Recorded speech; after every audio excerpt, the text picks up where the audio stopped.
नमस्कार प्यारे बच्चों, हिंदी व्याकरण में प्रवीण शर्मा एक बार पुनः हार्दिक अभिनंदन करता हूँ।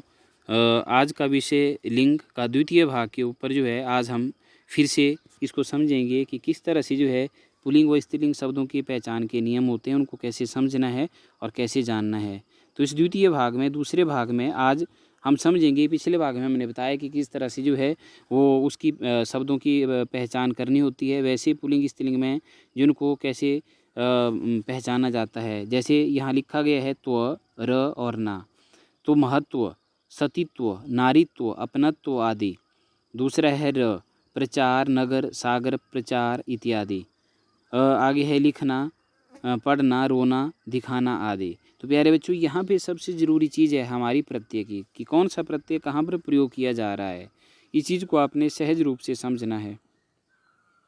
आगे है इसी में ही पुल्लिंग व स्त्रीलिंग शब्दों की पहचान के नियम चौथे भाग में बताया गया इसमें कि जिन शब्दों के अंत में नी, री, ति, त, ली, आहट, आवट, इया, ई, आस, आई आदि प्रत्यय लगे हों तो वे प्राय स्त्रीलिंग होते हैं। अब ये जो है यहाँ पे महत्वपूर्ण विषय है, इसके ऊपर आपने ये ध्यान रखना है, इसको लिखना है कि ऐसा मैं क्यों पढ़ रहा हूँ, बार बार क्यों बता रहा हूँ आपको, कि ऐसे शब्द जिनके अंत में कुछ ऐसे प्रत्यय आ रहे हैं, कुछ ज़्यादा नहीं है, कम है, लेकिन इनको आपने समझना है कौन से प्रत्यय आ रहे हैं। जैसे नी, री, ती, त, ली, आहट, आवट, इया, ई, आस, आई आदि प्रत्यय लगे हों तो प्राय स्त्रीलिंग के होते हैं। क्यों? जैसे नी, अब नी प्रत्यय है, री है, ती है, त है, ली, आहट है, तो नी में शैतानी, हैरानी, मनमानी, चटनी आदि।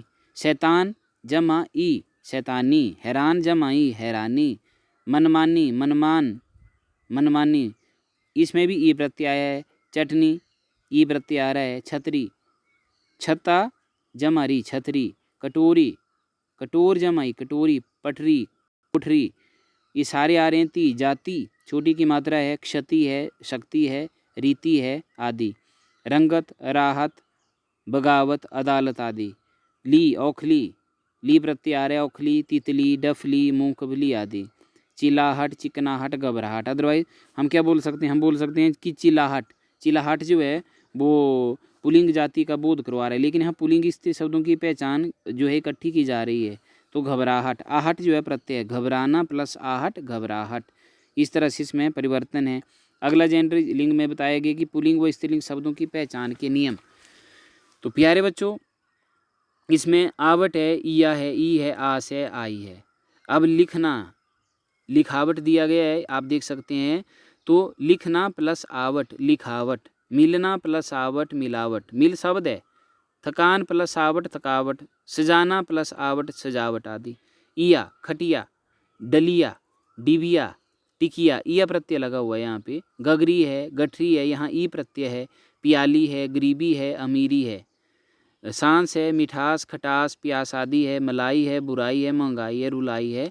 इसके उदाहरण है। पुल्लिंग व स्त्रीलिंग शब्दों की पहचान के नियम है, इनको बहुत ज़रूरी है इनको समझना, क्योंकि जिस जिस तरह से हम जो है वचन करते हैं, लिंग करते हैं, तो लिंग में आगे आगे जब जा रहे हैं तो उसमें प्रत्यय का प्रयोग किया जा रहा है। प्रत्यय के द्वारा बदलाव आता है, फिर संज्ञा बदली जाती है, भावा संज्ञा बदलनी है, विशेषण बदलना है। किस तरह से हम बदलेंगे वो समझना पड़ता है। सुंदर है तो सुंदर का सुंदरता, वो लड़का बहुत सुंदर है, लेकिन उसकी सुंदरता को देखकर मैं प्रसन्न, मैं खुश हो गया, या मतलब किस तरह से जो है हम उस चीज़ को प्रकट कर रहे हैं। तो जो सुंदर है, लेकिन सुंदर का जो है दूसरा जो स्वरूप है वो सुंदरता आया, तो वो क्या बताया जा रहा है वहाँ पे, जो है वो भाव आ रहा है उस चीज़ का। तो उसमें भाववाचक जो है वो आप संज्ञा का स्वरूप देखेंगे, विशेषता का स्वरूप देखेंगे। इस तरह से आगे है आपका पुल्लिंग व स्त्रीलिंग शब्दों की पहचान के नियम। अब इसमें नियम क्या है? महीनों, दिनों, ग्रहों और पर्वतों के नाम पुल्लिंग होते हैं। जैसे अभी बहुत महत्वपूर्ण बात है, इसको लिखना है आपने, कि महीनों के नाम आएंगे, दिनों के नाम आएंगे, ग्रहों के नाम आएंगे, या पर्वतों के नाम होते हैं, इनको पुल्लिंग में लेते हैं, इनको स्त्रीलिंग में नहीं लेते हैं। जैसे कि महीनों के नाम आ रहे हैं चैत्र, बैसाख, ज्येष्ठ, आषाढ़ आदि। अब ये महीने जो है हमारे देसी महीने हैं, इनको हम अंग्रेजी महीने नहीं बोलते हैं। जैसे अंग्रेजी महीने में आपका जनवरी, फरवरी, मार्च, अप्रैल आता है, लेकिन हमारा जो देसी महीना है वो चैत्र से शुरू होता है। तो चैत्र महीने के बाद जो है बैसाख, ज्येष्ठ, आषाढ़, लेकिन महीनों के नाम जो पुल्लिंग में आ रहे हैं। दूसरा दिन है, दिन में सोमवार, मंगलवार, बुधवार अभी पुल्लिंग में आ रहे हैं, शनिवार तक। ग्रह और पर्वत हैं, राहु, केतु, हिमालय, विंध्याचल आदि जो है ये भी इसी में इसी स्वरूप में आ रहे हैं। नदियों के नाम हैं तो कुछ नदियों के नाम यहाँ दिए गए हैं, केंद्रित इंगित किए गए हैं। गंगा, यमुना, कावेरी। तिथियाँ, तृतीया, चतुर्थी, नक्षत्रों के नाम अश्विनी, रोहिणी के नाम स्त्रीलिंग होंगे। इसके बाद जो है संस्कृत के उकारांत और ये उकारांत है और उकारांत शब्द पुल्लिंग में होते हैं, जैसे डाकू, जनेऊ, प्रभु, अश्रु, जंतु, राहु। लेकिन ये जितने जो मैंने अभी शब्द पढ़े, महीनों के नाम पढ़े, इन सब को आपने अपने दिमाग के अंदर केंद्रित करना है कि किस तरह हम आपके लिए जो है इन कुछ शब्दों का शोधन कर रहे हैं और इनको अच्छे तरीके से आपके आगे निखारने की कोशिश कर रहे हैं और आपने इनको लिखना है। इसका वीडियो का हमारा जो माध्यम है बनाने का और आपको भेजने का जो माध्यम है यही है कि आप उसको बार बार लिखने का अभ्यास करो। जहाँ पर किसी शब्दों को लाल इसमें जो है हाईलाइट किया गया है, केंद्रित किया गया है, उसको आपने लिखना है और समझना है। और बार बार जितना आप इनको पढ़ेंगे वो आपके लिए जो है वो आत्म मूल्यांकन के लिए सबसे महत्वपूर्ण है। तो हम इसमें बदल नहीं सकते हैं। चैत्र, वैशाख, ज्येष्ठ, आषाढ़ है तो इसमें बदलाव नहीं आएगा। महीनों के नाम के बाद जो लिंग जेंडर में बदलाव किया जाता है, जैसे कि संस्कृत के कुछ पुल्लिंग शब्द और नपुंसकलिंग शब्द हिंदी में संस्कृत के रूप में प्रयोग किए जाते हैं। कैसे प्रयोग किए जाते हैं उसको आपने समझना है, जैसे अग्नि, आत्मा, ऋतु, वायु, संतान, राशि इत्यादि। तो संस्कृत के कुछ पुल्लिंग शब्द और नपुंसकलिंग संस्कृत में नपुंसकलिंग आते हैं, हिंदी में नहीं आते हैं।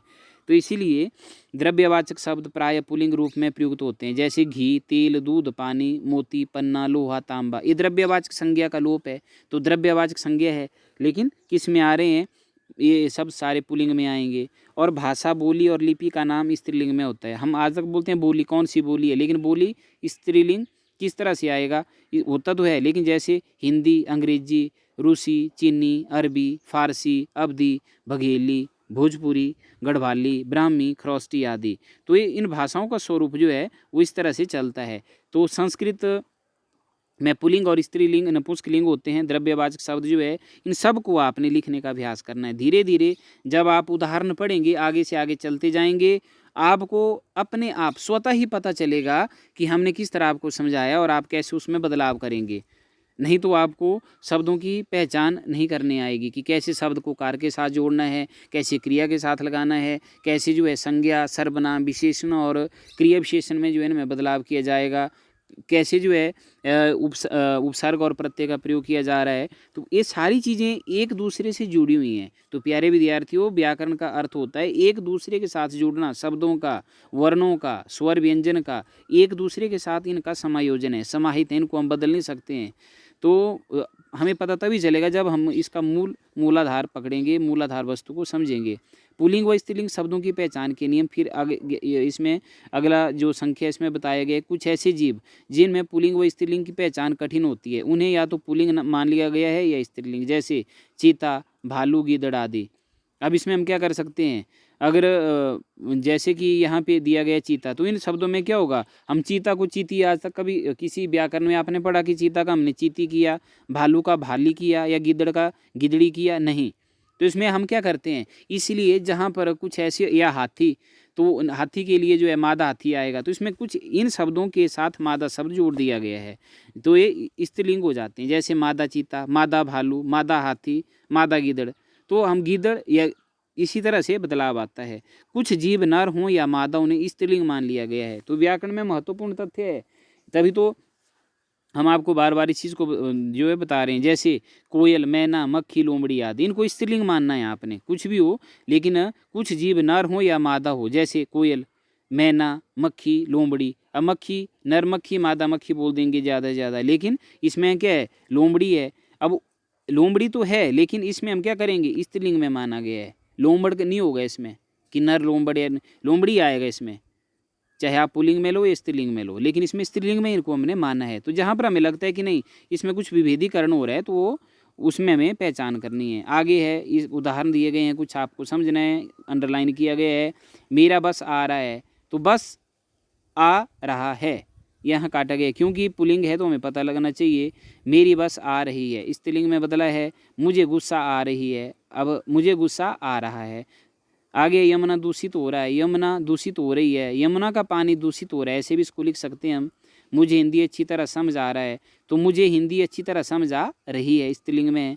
मेरी मेरा कैंची मुझे वापस करो, मेरी कैंची मुझे वापस करो, शीतल या ठंडी हवा चल रहा है या ठंडी हवा चल रही है, शीतल हवा चल रही है। इस तरह से हम इनमें बदलाव करेंगे। और इसके बाद प्यारे बच्चों हमें इस चीज़ को समझना है कि शब्दों को पुल्लिंग से स्त्रीलिंग बनाने के आवश्यक नियम क्या हैं। तो इसमें अकारांत तथा आकारांत पुल्लिंग शब्दों को इकारांत कर देने से स्त्रीलिंग हो जाते हैं, जैसे लड़का लड़की। अकारांत को आकारांत, लड़का का के बाद आ रहा है तो इसमें लड़की, तो इसमें इकारांत कर देने से स्त्रीलिंग हो गए। लड़का को हमने लड़की की एकारांत हो गया, नाना, ना के बाद ना आ जो है हमारा स्वर आ रहा है, लेकिन आ के बाद जो है नानी, एकदम से ई जो है इसमें स्वर का प्रयोग किया गया। हिरण हिरणी, आप्रत्यांत पुल्लिंग शब्दों में आ के स्थान पर ईया लगाने से स्त्रीलिंग बन जाते हैं, जैसे बूढ़ा बुढ़िया। बूढ़ा का कभी बूढ़ी नहीं होगा तो ईया प्रत्यय लगा इसमें। अब प्रत्यय यही तो आपको पहचान करनी है कि ईया प्रत्यय कहाँ लगता है। वचन में भी वैसे होता है, वैसे लिंग में होता है। वैसे अगर देखा जाए तो आपके लिए बहुत ही लघु छोटे पाठ हैं कि लिंग वचन काल कारक कुछ बोलेंगे कि कुछ नहीं है, लेकिन अगर इनका विभेदीकरण किया जाए विस्तार से, अगर इसको समझा जाए तो बहुत सहज ढंग से समझना होगा और बहुत अच्छे तरीके से हम आपको बताने की चेष्टा कर रहे हैं। उसी तरह बछड़ा बछिया, तो बछड़ा का जो स्वरूप बना ईया प्रत्यय लगा तो इसमें क्या बना, बछड़ा का बछिया बन गया। इसी तरह से आगे शब्दों को पुल्लिंग से स्त्रीलिंग बनाने के आवश्यक नियम क्या हैं। व्यवसाय बोधक, जाति बोधक, उपमान वाचक शब्दों के अंतिम स्वर का लोप करके उसमें इन वह आइन प्रत्यय लगाने से स्त्रीलिंग बन जाता है, जैसे धोबी धोबिन। धोबी का धोबिन हुआ, इन प्रत्यय लगा। कहार कहारिन, बाघ बाघिन, पंडित पंडिताइन। पंडित का पंडिती नहीं करेंगे हम अपनी मर्जी से कि कुछ भी बोल दिया आपने, पंडित पंडिती नहीं होगा कभी। पंडिताइन, आइन प्रत्यय लगा। संस्कृत के दान और मान, बान और मान प्रत्यांत विशेषण शब्दों में वान तथा मान को क्रमशः बति और मति कर देने से स्त्रीलिंग बन जाते हैं। तो हम अक्सर बहुत से बच्चों से कक्षा में पूछते हैं, उसके बाद आपको इसका उत्तर देना मुश्किल हो जाता है। तो आपको समझना है पुत्रवान, पुत्रवान भव, पुत्रवती, पुत्रवान का हुआ पुत्रवती। अब वती अभी बताया मैंने आपको किस तरह से जो स्त्रीलिंग में बन गए। बलवान बलवती, बुद्धिमान बुद्धिमती, और आगे है श्रीमान श्रीमती। तो इस तरह इनकी हमने पहचान की है। आगे है शब्दों को पुल्लिंग से स्त्रीलिंग बनाने के आवश्यक नियम। अकारांत विशेषण शब्दों के अंत में जो है आ लगा देने से स्त्रीलिंग बन जाते हैं, जैसे प्रियतम प्रियतमा, चंचल चंचला, श्याम श्यामा, आत्मज आत्मजाह। अब ये पुल्लिंग है और स्त्रीलिंग है। स्त्रीलिंग में आपको ध्यान बताया, आत्मज क्या होता है, बेटा। बेटे को क्या बोलते हैं, आत्मज संस्कृत में, लेकिन आत्मजा क्या हुआ, बेटी। बेटी को आत्मजा बोला। जा लगा, आ जो है इसमें जो है आ की मात्रा का प्रयोग किया गया। श्याम है तो श्यामा बन गया। प्रियतम का प्रियतमा बन गया। प्रियतम बोला गया पुल्लिंग में और प्रियतमा स्त्रीलिंग में बोला गया। चंचल का चंचला बन गया। जिन पुल्लिंग शब्दों के अंत में अक होता है, अक, बालक, बालक, अक, अंत में जो है अक लग रहा है, अंत में अक होता है, उनमें अक के स्थान पर इका लगा देने से स्त्रीलिंग बन जाते हैं। बालक अक का बन गया बालिका, इका बन गया प्रत्यय। पालक पालिका, सेवक सेविका, नायक नायिका। तो किस तरह से कितने आराम से हमने इनको किया और किस तरह से समझा।